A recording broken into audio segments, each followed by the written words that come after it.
Ողջույն ձեզ հարգելի հեռուստադիտողներ, եթերում է Կինո հոթել հաղորդաշարը եւ այսօր մենք գտնվում ենք Դիլիջան քաղաքում, որտեղ Վադավ второе место занимает в мире։ Եվ այսօր կհյուրընկալվենք Charlotte & Tours հյուրանոցում։ Եվ նաեւ հաղորդման ընթացքում ունենք անակնկալ, քանի որ այս հյուրանոցում կարելի է ոչ միայն հանգստանալ, այլ նաեւ շփվել բարձր արվեստի հետ։ Գնանք եւ ծանոթանանք։ Գնացինք։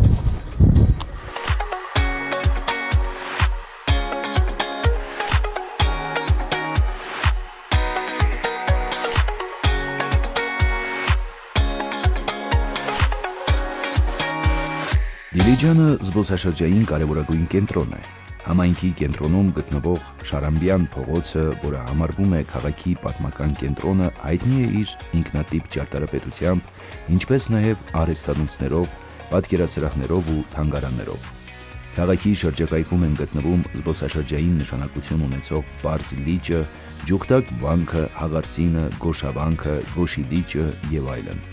Դիլիջանը նշանավորվում է նաև որպես արշավների, լեռնային հեծանվված սպորտի եւ առողջարանային հանգստի կենտրոն։ 2013 թվականից այստեղ է գործում Հայաստանի Հանրապետության Կենտրոնական բանկի ուսումնահետազոտական կենտրոնը։ Համայնքում է գտնվում Հայաստանի եւ տարածաշրջանի ամենանշանավոր միջազգային կրթական հաստատություններից մեկը՝ Դիլիջանի միջազգային դպրոցը։ 2016 թվականից ի վեր Դիլիջանը ՅՈՒՆԵՍԿՕ-ի կողմից ընդգրկված է ուսումնառու քաղաքների համաշխարհային ցանցում։ Ներկայումս Դիլիջանը համարվում է Հայաստանի ամենաարագ զարգացող քաղաքներից մեկը։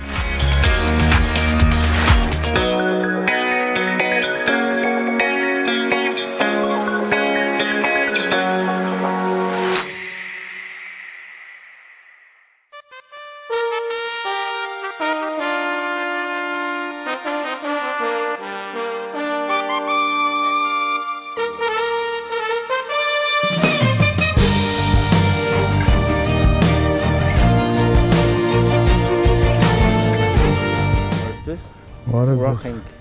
այսօր գալու ձեր մոտ։ Կներկայացնեիք որտեղ ենք մենք։ Դիլիջանում, Հայաստանում, հյուրանոցում, որը ես եմ սարքել։ Հոթել Charlotte & Tours կոչվում։ Ինչպես Դիլիջանում մարդիկ գտնեն հյուրանոցը։ Նույն ձև booking-ով Instagram, Facebook, Hotel Charlotte & Tours կա գեոլոկացիայով ամենտեղ գրանցված է։ Պատմեք ինչքան ժամանակ է կա հյուրանոցը, ինչպես ստացավ, ինչպես միտքը ստեղծել։ Դե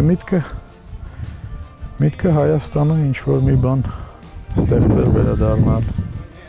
Դուք Հայաստանում չեք։ Չէ, ես Հայաստանում չէ, ես 30 տարի է դուրս եմ, Մոսկվայում եմ ապրում։ Բայց միշտ եկել գնացել ենք, հիմա երեխեքն են մեծանում։ Պահը հասունացավ երևի, էլի ես իմ պահը հասունացավ, տենց որոշեցի գալ անցած տարի, մարտ ամսին, ես հողատարածքը ձեռք բերեցի ու սկսեցի։ Հյուրանոց մի տարվա պատմություն է։ Ու դա, հա, այդքան։ Մի տարվա բացվեցինք, ուշ դե կորոնա, հետո կռիվ, հետո տենց չաշխատեցի, չէի ուզում։ Քանամ սպասեցինք, այս մայիս ամսից բացեցինք էլի տենց։ Հիմա աշխատում ենք։ Գնանք։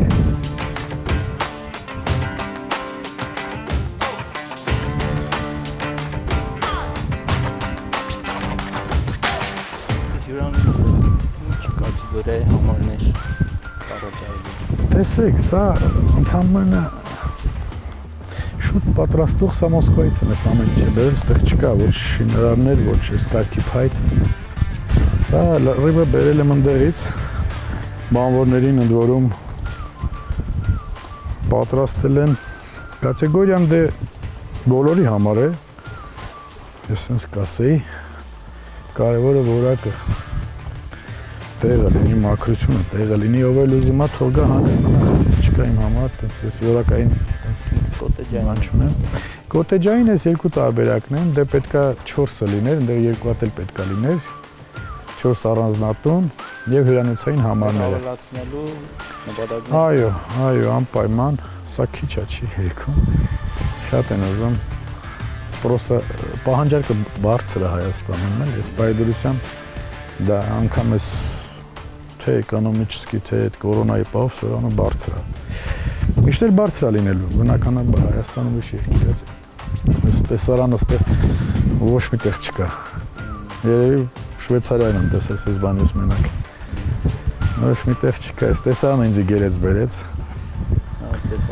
Տեսանը դրախտային տեսարանն է։ Ասա մի ամիս հետո գույները ստեղի գույները դեռ սովետական միության ժամանակ այնտեղ կարտոչկեկ կային, տեսարժան վայրերը քաղաքները էլի։ Սա տեսարժան վայրերի մեջ այս պատկերը կար։ Ես հիշում եմ։ Այդպես որոշեցինք, եկանք, սարքեցինք, հիմա կավելացնենք էլի ուրիշ նախաձեռնություններ կա ստեղի հետ կապված։ կարող ենք կոթեջներ։ Խնդրեմ։ Սա ընտանեկան տարբերակն է սենյակներով։ Ինքը նախատեսված է 5-ից 7 անձի համար։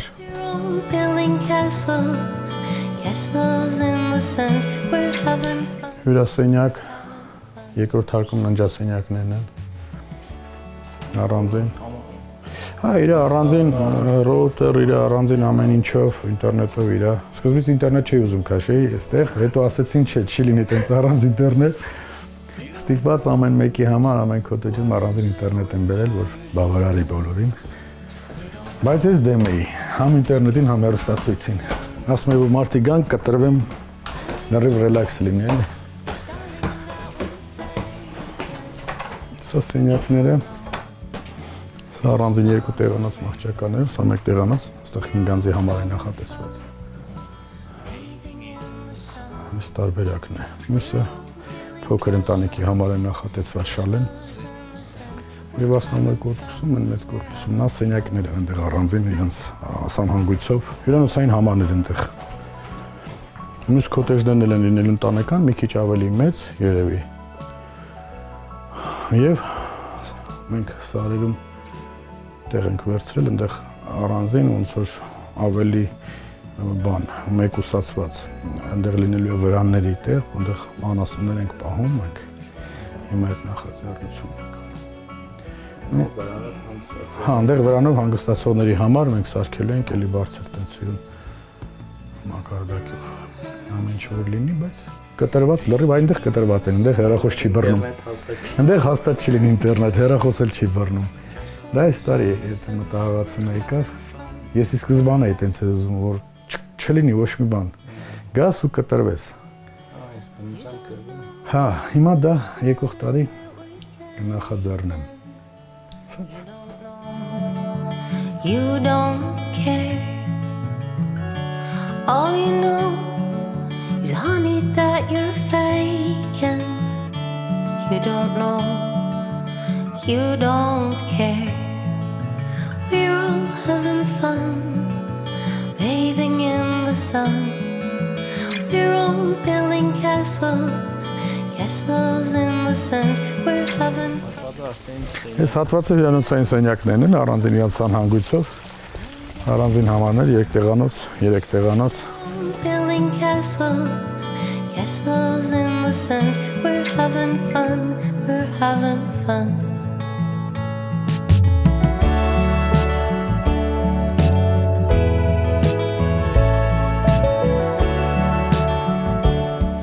Էլի առանձին իր վերանդայով Արդիկ նստեն էլի վայել են ես տեսարան։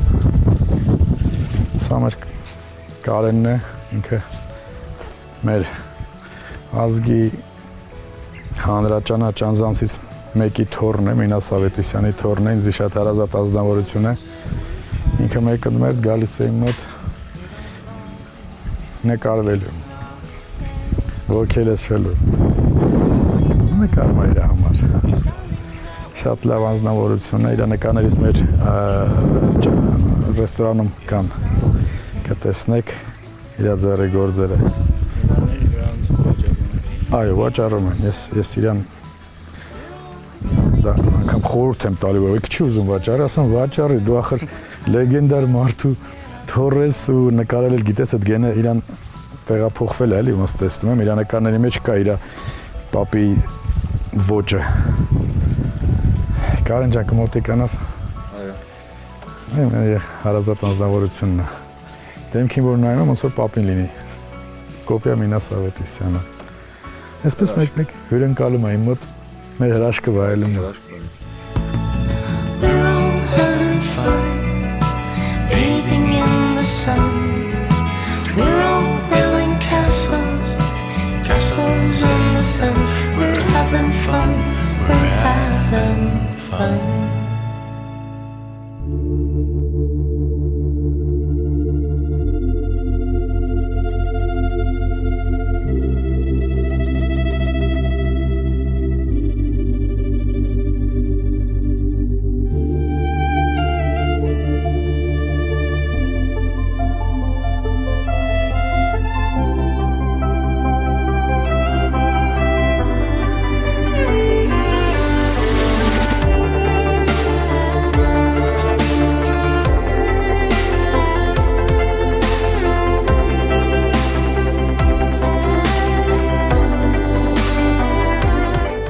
Մինաս Ավետիսյանը 20-րդ դարի երկրորդ կեսի հայ կերպարվեստի ամենակարկառուն ներկայացուցիչներից մեկն է։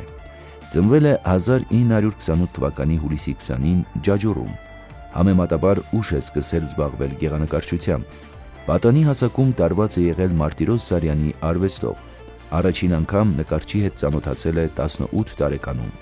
Մինասի գեղարվեստական եւ էսթետական զարգացման գործում մեծ ազդեցություն են ունեցել հայկական մանրանկարչությունը եւ իտալական վերածննդի նկարչությունը, որին ծանոթացել է Սանկտ Պետերբուրգում ուսանելու տարիներին։ Մինասը ստեղծել է հայկական գյուղաշխարհն արտացոլող կոմպոզիցիաներ, բնանկարներ, ինչպես նաեւ դիմանկարներ, նատյուրմորտներ, որմնանկարներ։ Մինասի ստեղծագործությունները յուրահատուկ են իրենց գունային ուժեղ հակադրություններով, որոնք արտահայտում են լուսավոր քնարական տրամադրություններ, երբեմն ողբերգական շեշտերով։ Անդրադարձել է նկարչության բոլոր ոլորտներին՝ գեղանկարչություն, գրաֆիկա, որմնանկարչություն, բեմանկարչություն եւ այլն։ Մինասի հասուն ստեղծագործական կյանքը տևել է 15 տարի՝ 1960-ից 1975 թվականներին, որի ընթացքում նկարիչը ստեղծել է մոտ 500 մեծ ու փոքր կտավ, մոտավորապես նույնքան գծանկար, 20 մեծածավալ որմնանկար, 1 տասնյակից ավելի բալետային եւ թատերական ձևավորումներ։ 1975 թվականի փետրվարի 16-ին Մինասը Երևանում ենթարկվում է ավտովթարի։ Վախճանվում է 1 շաբաթ անց փետրվարի 23-ին։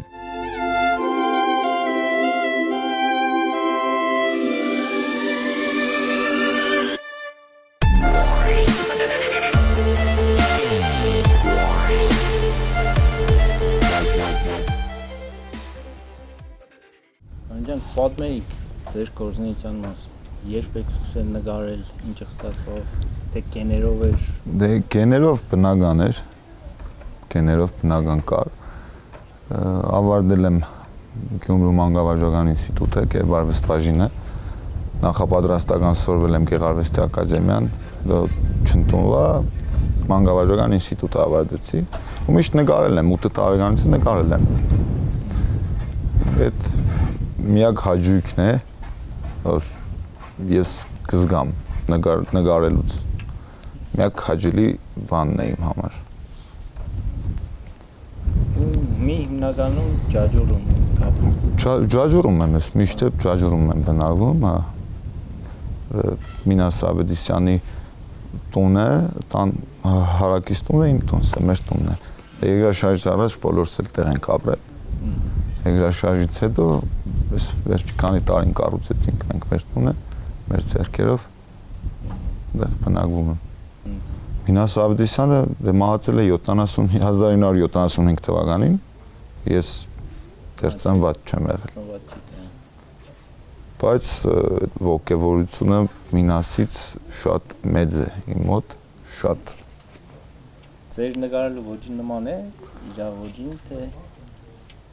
Գիտեք ինչ, չէ, ասի, չէ, նման չէ, ուղղակի կարող է գույների մեջ էլի ես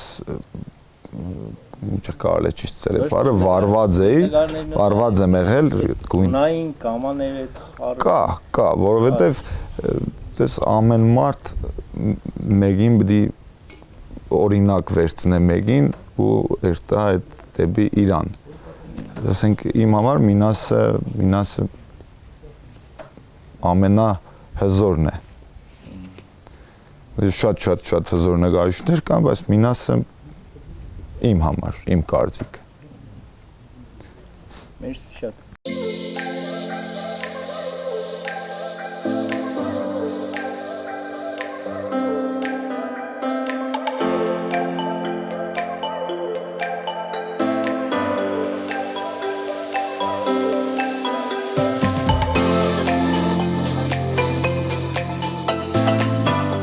Այս հատվածը էլի ռեստորանի հետ է ներառված, այդտեղ ամառային պետք է լինի արդեն նստատեղերը, այնտեղ առանձին լինելու է էլի նստատեղ, բանի մոտ էլի, այստեղ էլ է էլի սենց լրիվ ջուրի իջնելու, այստեղ ձկներն է լինելու, բայց չավարտված տարբերակն է դա։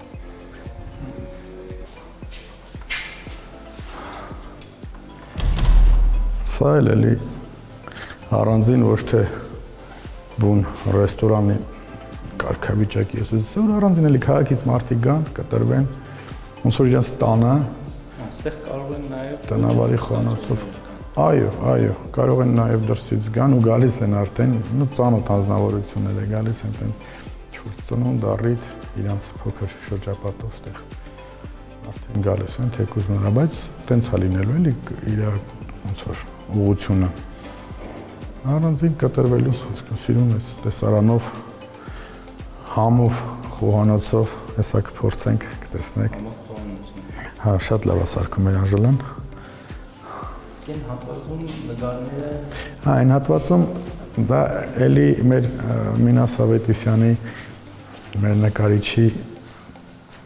թորնը նկարել իրեն ոճն է։ Ու սկզբից ամեն մարդ չի հասկանում այս ոճը, բայց Մենակ սա եկեղեցի է, շատ հետաքրքիր, ոնց որ կա պատմենյու էլի, տենց նկարի տակը նկար կա։ Ինք շատ լավ է նկարում, ես գտնում որ իր արվեստը կարիք ունի ճանաչման։ Ու ես կխնդրեմ ով սիրում է նկարչությունը, թող գոնե մի կտավ առնի այդ տղուն ոնց որ ճանաչելի դարձնի ու համոզված եմ ժամանակի ընթացքում ինքը շատ ճանաչելի կլինի։ Նկարիչները ընդհանրապես շատ համեստ են, իրանք մի ուրիշ կարգի անձնավորություններ են։ Նրանց հասկանալա պետք է։ Երեք եմ ասում, առաջինը չի որ ես իրեն ճանաչում եմ, ես այդ ոլորտում։ Բոլորը այնքան համեստ իրանց համար այ ձեր ցավոտանում ասում նկարեք, ցույց տվեք, վաճառեք, ճանաչում ձեռք բերեք, գումարը չի եկանը, ճանաչում ձեռք բերեք։ Սա է իմաստը, իմ ներդրման էլ ես իր գործում։ Թող ճանաչվի, թող իմանա, որ Մինասի թորն էլ Մինասի նման լավ նկարիչ է։ Թող գնեն, ինչու՞ չէ, պատին։ Ես օրինակ իմ պատերին ես մենակ իր նկարներն եմ խփելու։ Կարելի է խոսք ուրիշ նկար վերցնել, ինչ-որ անտառ, ծով, նավ, սարեր։ Դա ված չի, բայց այս ոճը շատ հետաքրքիր է։ Հա, դա շատ կարևոր է։ Ու կարևորը ստեղ եմ վերադարձել, այս քաղաքում, այս տեսարանը վայելում եմ։ Դրախտ։ Հասկանում ես ոնց է լինում դրախտը սենց է լինում, երկրի նման։ Թող ամեն մի հայ գա ու գալու են, շատերն են գալու։ Շատ շատեր հետ եմ դրսում շփվել, տարբեր պետությունների հայերի հետ։ Յուրաքանչյուրի հոգու սրտում հավատա, հենց մի քիչ այդ տեղը գտնում ես, այդ կետը գտնում ես, եթե հնարավորություն ունենա, մյուս օրը նա կթռնի քոչի Հայաստան, ասենց ասած, վերադարձել, մեծ հաճույքով, համոզված եմ ասում, ինչ կարգավիճակի անձնավորություն լինի, մեծահարուստ, ես իմ շատ մեծահարուստ, սաղի մոտ էլ կա այդ հոգու կարոտը էլի, հոգու իմ են։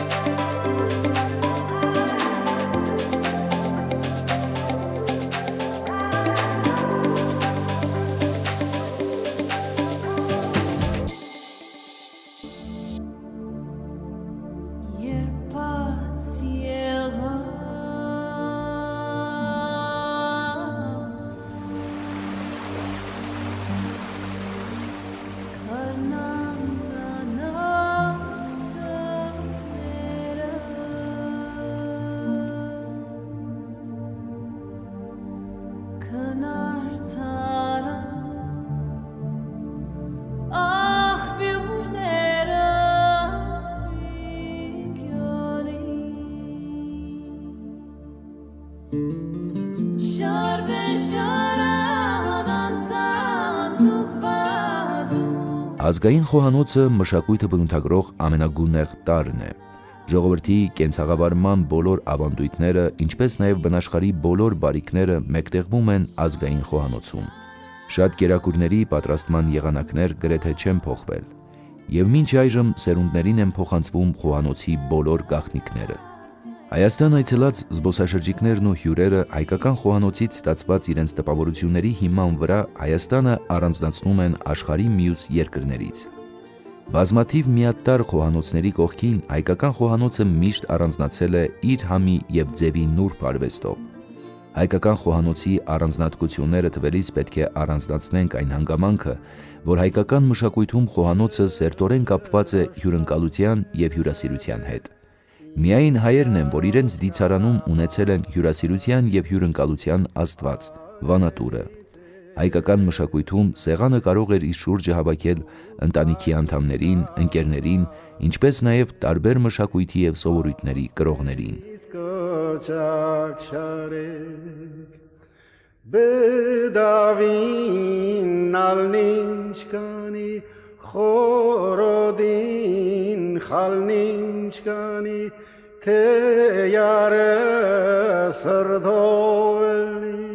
Աշխարհի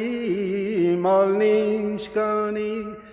իմ երոջ կապակարեք արևի ցերեսնարեք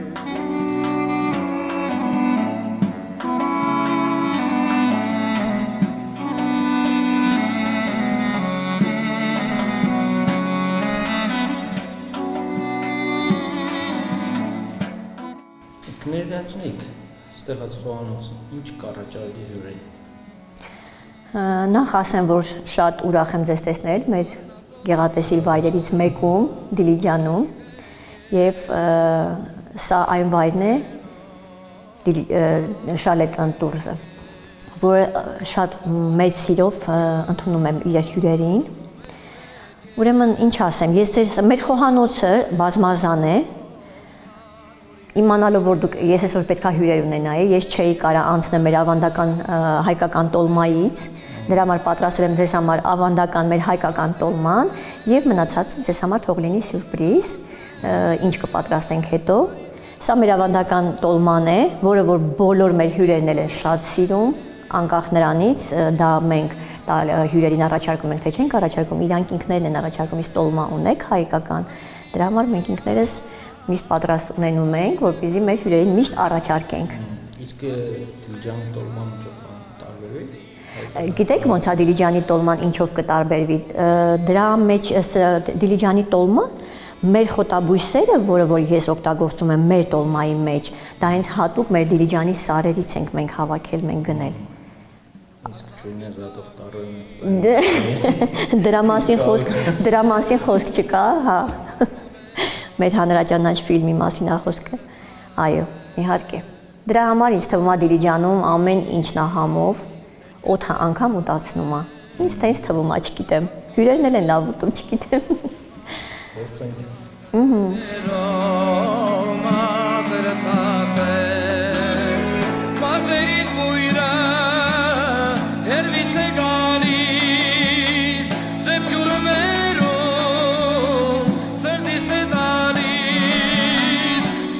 Տոլմա բառն առաջացել է ուրարտական տոլի կամ ուրարտերեն ուդուլի բառից, որը նշանակում է խաղողի տերև։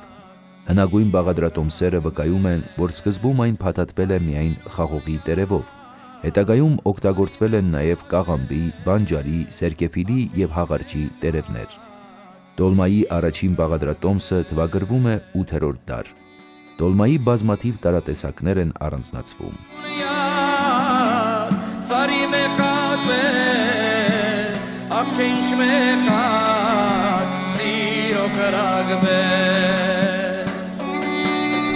Այսօրվա համար այսքան է։ Համեցեք Հայաստան, համեցեք Դիլիջան եւ իհարկե Շալետ and Tours հյուրանոց։ Իսկ ես հրաժեշտ եմ տալիս, հետևեք մեր հաղորդումներին եւ մինչ նոր հանդիպում։ Հաջողություն։ Այս արվի ջուրը բերում է յարքով Որից է գալիս Ես արվի ջուրը Բերում է յարկով Ուն ու համբույրը Աշոտ է կարած Քո երկու հանգով Յարին կախալին Խողտուն կահանդով Սարի սիրունը յար Սարի մեխատ մեր Աղշե ինչ մեխատ Սիրո կրագ մեր Սարի սիրունը յար Սարի մեխատ մեր Աղշե ինչ մեխատ